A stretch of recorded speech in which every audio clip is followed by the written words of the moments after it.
नमस्कार दोस्तों, wealth sky के एक और नए इंटरेस्टिंग वीडियो में आप सभी लोगों का स्वागत है। मेरा नाम है सुधीर और बात करेंगे इस वीडियो में हम निफ्टी एंड बैंक निफ्टी के बारे में। दोनों के चार्ट को अंडरस्टैंड करेंगे, समझने की कोशिश करेंगे कल निफ्टी की मंथली एक्सपायरी होने वाली है, किस लेवल पे होगी, क्या मार्केट कंसोलिडेशन करता रहेगा जैसे पिछले 3 दिन से कर रहा है, या फिर ट्रेंडिंग एक्सपायरी होगी। इस चीज़ को हमें समझने की कोशिश करेंगे। तो जल्दी से इस वीडियो को स्टार्ट करते हैं। सबसे पहले वीडियो स्टार्ट करने से पहले देख लेते हैं बैंक निफ्टी की एक्सपायरी अराउंड 52,300 के आसपास हुई है। ऑलमोस्ट पूरे दिन ये इस चैनल के अंदर काम कर रहा था। सेकंड हाफ में कह सकते हैं 11 बजे के बाद थोड़ा-सा मोमेंटम बना, ऊपर जाने की कोशिश करी और फिर ये दोबारा से नीचे की तरफ आ गया था। तो मैंने आपको एक ही पॉइंट बताया था कि ये जो चैनल के अंदर ये जब तक कामकाज कर रहा है, यहाँ पे कुछ आपको मिल नहीं सकता क्योंकि इसमें कंसोलिडेशन रहेगा। ज़्यादा कुछ एग्रेसिव प्लान नहीं किया जा सकता क्योंकि निफ्टी भी कंसोलिडेशन में आप देख रहे हो चैनल के अंदर ही काम कर रहा है। तो यहाँ पे अगर ये 52,000 के नीचे जाता तो मैं डेफ़िनेटली यहाँ पे पुट ऐड करता, बट ऊपर खुला, ऊपर गया, फिर नीचे आया, लेकिन 52,000 को ब्रेक नहीं किया था इसने। तो यहाँ पे कुछ आज ट्रेड बना नहीं मेरा, तो यहाँ पे मैंने अवॉइड करने की कोशिश करी थी क्योंकि मेरे लिए इंपॉर्टेंट ये है कि ये 52,000 के नीचे जाएगा तो एक यहाँ पे एक अच्छा खासा जगह है इसके पास चलने के लिए। ऊपर जगह बहुत कम है, धीरे धीरे अब एक दो कैंडल के हिसाब से ट्रेड करने का मतलब अलग होता है। थोड़ा-सा बड़ा गेन लेने के लिए आपको थोड़ा-सा एक मोमेंटम चाहिए और एरिया चाहिए। तो मोमेंटम का मतलब 500, 700, 800 पॉइंट यहाँ पे फॉल हो या फिर ऊपर की तरफ जाए, वो चीज़ ज़्यादा बेटर रहती है, ठीक है? निफ्टी में सेम चीज़ है। निफ्टी का जो प्लानिंग है वो यही है कि ये 24,150 के नीचे ट्रेड करना स्टार्ट करे, तो फिर ये करीब-करीब 200 पॉइंट का गैप है। इस गैप को हम पूरा-पूरा यहाँ पे कह सकते हैं ट्रैक कर सकते हैं, पूरा गेन यहाँ पे ले सकते हैं 24,000 की पुट के थ्रू, ठीक है? अब देखो, जिन लोगों ने, जैसे कि मैंने आपको बताया था कि 24,000 की आप मंथली पुट भी ले सकते हो या फिर बैंक निफ्टी की 51,000 की मंथली पुट ले सकते हो। तो जिन लोगों ने ले रखी है उन लोगों को मैं आप एक चीज़ बता देता हूँ कि आप लोग 24,350 का स्टॉप लॉस मान के चलो कि इसके ऊपर अगर क्लोज़ हो जाए निफ्टी, तो फिर अपनी पुट से एग्ज़िट कर जाइएगा। जब तक इसके ऊपर क्लोज़ नहीं दे रहा, तब तक कभी भी ये नीचे की तरफ आ सकता है क्योंकि ऊपर ऑलरेडी ये 3 दिन से टाइम पास कर रहा है। अब इसको ऊपर जाना होता तो अब तक चला जाता, क्योंकि यहाँ पे एफआईआईज़ भी बाय कर रहे हैं। अगर देखा जाए तो उनका 2 दिन का बाइंग फिगर आया है, तो मुझे लगता है कि 1-2 दिन बाद ये दोबारा से नीचे की तरफ जा सकता है। अब यहाँ पे ये ऊपर कितना सस्टेन करेगा, वो सारी चीज़ें डिपेंड करेगी अगले आने वाले आरबीआई की क्रेडिट पॉलिसी। मोस्ट प्रॉब्ली दिसंबर फर्स्ट वीक में आरबीआई की क्रेडिट पॉलिसी होगी 3-4 तारीख के आसपास। तो उससे पहले हो सकता है कि ये मार्केट नीचे की तरफ जाए और फिर ऊपर की तरफ आ जाए, इस तरीके से बिहेव कर सकता है। लास्ट 2 दिन से एफआईआईज़ की यहाँ पे देखो बाइंग फिगर आए हैं, तो ज़ाहिर-सी बात है कि थोड़ा बहुत वो बाय कर रहे हैं, तो कहीं न कहीं मार्केट को सपोर्ट मिलने की कोशिश हो रही है ऊपर के लेवल पे, क्योंकि सेलर्स वो ही थे, ठीक है? अब सब कुछ डिपेंड करता है कि आरबीआई की पॉलिसी किस तरीके की आती है। चांसेस वेरी हाई कि आरबीआई कोई रेट कट नहीं करेगा। अगर रेट कट नहीं करेगा तो वो हमारे मार्केट के लिए थोड़ा-सा नेगेटिव होगा, क्योंकि ग्लोबली ने रेट कट यहाँ पे हो रहे हैं। अब हमारी यहाँ क्या है, इन्फ्लेशन हाई है, तो आरबीआई मोस्ट प्रोबब्ली कोई भी रेट कट नहीं करेगा, तो वो एक नेगेटिव इम्पैक्ट हमारे मार्केट पे डाल सकता है। तो ये पर्टिकुलर सीरीज़ आप थोड़ा-सा अवॉइड करिए। नेक्स्ट मंथ से आपको यहाँ पे नई सीरीज़ में हो सकता है मोमेंटम मिले। इसीलिए पोजीशन बना के अगर आपने रखी है, जैसे कि यहाँ पे 26 दिसंबर की 24,000 की पुट करीब 184 रुपीज़ की है। देखो, इसमें डिके तो लगेगा, ऐसा नहीं है डिके नहीं लगेगा, डिके लगेगा, लेकिन 184 रुपीज़ में आपकी पूरी मंथ की पोजीशंस है ये। या तो मार्केट अगर नीचे आ गया तो ये करीब 400, साढ़े 400 के आसपास चली जाएगी, या फिर धीरे-धीरे ये डिके होगा। तो थोड़ा-सा आपको यहाँ पे इस चीज़ का ध्यान रखना है, या तो स्टॉप लॉस के हिसाब से काम कर सकते हो या फिर आप अपनी पोजीशन को इंट्राडे के हिसाब से ट्विस्ट कर सकते हो, ठीक है?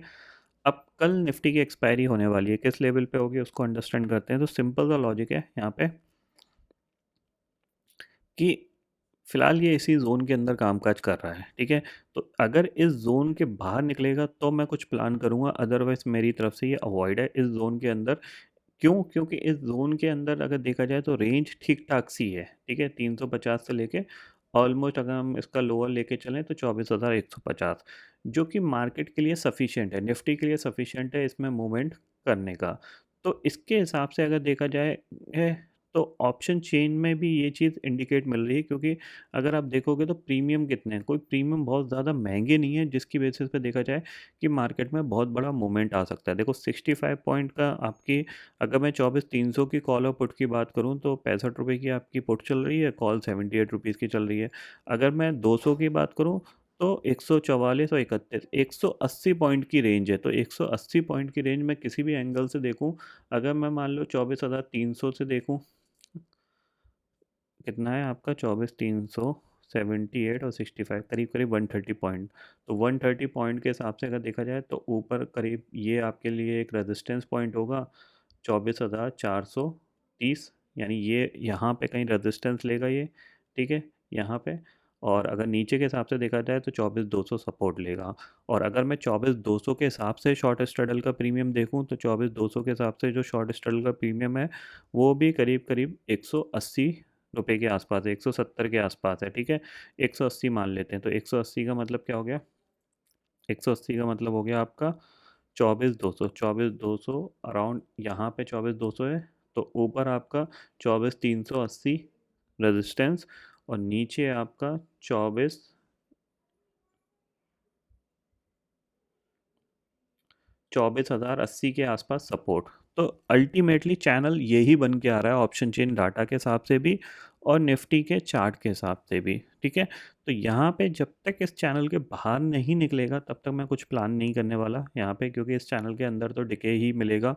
तो ऑप्शन सेल करके आप पैसे बना सकते हो यहाँ पे अगर बनाना चाहो, बट प्रीमियम उतना खास नहीं है। अगर मैं देखूँ 24,200 का शॉर्ट स्ट्रैडल भी बेचते हो तो करीब 170 पॉइंट का प्रीमियम है, जो कि ऑप्शन सेलर के हिसाब से बहुत ठीक ठाक है, बट न्यू ऑप्शन सेलर्स के हिसाब से थोड़ा सा कम है। ये अराउंड 270 280 होता तो यहाँ पे सेल करने का फ़ायदा मिलता, क्योंकि रेंज बड़ी मिलती है यहाँ पे। ये पॉइंट आपको ध्यान में रखना है। तो मेरी तरफ से कल का ट्रेडिंग सेशन अवॉइड है क्लियरली। हो सकता है मूवमेंट कर जाए, बट करंट सिचुएशन देख के मेरी तरफ से अवॉइड है। यहाँ पे जो भी सिचुएशन बनेगी, अगर 24,350 के ऊपर सस्टेन करेगा देन 24,500 की कॉल बाय करी जा सकती है। नीचे अगर 24,150 के नीचे सस्टेन करेगा तो 24,000 की पुट बाय की जा सकती है। ये सिचुएशन तभी बनेगी जब इस चैनल के बाहर निकलेगा। तो फिलहाल मेरी तरफ से इस कंडीशन को देख के यहाँ पे अवॉइड है। अब ये भी हो सकता है कि कल मार्केट हो सकता है ट्रेंडिंग हो जाए, तो बहुत सारे लोग कमेंट करने आ सकते हैं, अरे सर आपने तो अवॉइड करने के लिए बोल दिया था, आज तो मार्केट 300 पॉइंट चढ़ गया या 300 पॉइंट गिर गया, ऐसा हो गया वैसा हो गया। तो वो सिचुएशन लाइव मार्केट की है। लाइव मार्केट में मार्केट कैसा ट्रेड करता है वो अभी मुझे नहीं पता, कल जब ट्रेड होने आएगा तब उसका इंडिकेशन मिलेगा। बट फिलहाल सिचुएशन ये है कि इस चैनल के अंदर मैं फ़िलहाल कुछ नहीं करने वाला, ये मेरी तरफ से यहाँ पे राय है। सेम चीज़ बैंक निफ्टी, जब तक ये इस चैनल के अंदर ट्रेड कर रहा है आप इसको हटा दो चाहो तो। इस चैनल के अंदर ट्रेड कर रहा है, यहाँ पे भी कुछ नहीं बनता, क्योंकि यहाँ पे ये गैप पेंडिंग है और ये गैप फिल करने ज़रूर आएगा। मोस्ट प्रॉब्ली अगले 4-5 ट्रेडिंग सेशन में ये गैप फिल करने नीचे आ सकता है। ये ध्यान में रखना। हो सकता है आरबीआई पॉलिसी के दिन आ जाए या उसके बाद आ जाए, तो ये चीज़ आप थोड़े से यहाँ पे अलर्ट रहिएगा।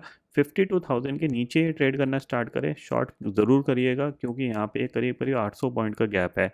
800 पॉइंट में से 500 पॉइंट भी आपको मिल गए तो बेहतरीन है। यहाँ पे आपको एक अच्छा खासा एक मंथ के हिसाब से प्रॉफिट बन सकता है, ठीक है। ग्लोबल मार्केट की सिचुएशन मैं ऑलरेडी बता चुका हूँ। यहाँ पे अगर आप करेंटली भी देखोगे तो जो डाउ फ्यूचर है वो करीब 21 पॉइंट नेगेटिव है, नैस्डैक फ्यूचर करीब 60 पॉइंट नेगेटिव दिख रहा है, ठीक है। तो ग्लोबली कुछ ज़्यादा चेंजेस हुए नहीं है। अगर देखा जाए sentiment wise global market positive है।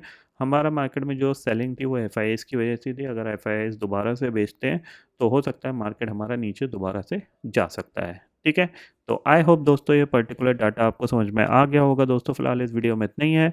आई होप ये वीडियो आपको पसंद आएगा। वीडियो पसंद आता है तो लाइक और शेयर ज़रूर करिएगा और चैनल को जो सब्सक्राइब कर लीजिए, क्योंकि मैं सुधीर लेके आता रहूँगा हर दिन आपके लिए नए नए वीडियो। इसी के साथ शुक्रिया दोस्तों, जय हिंद।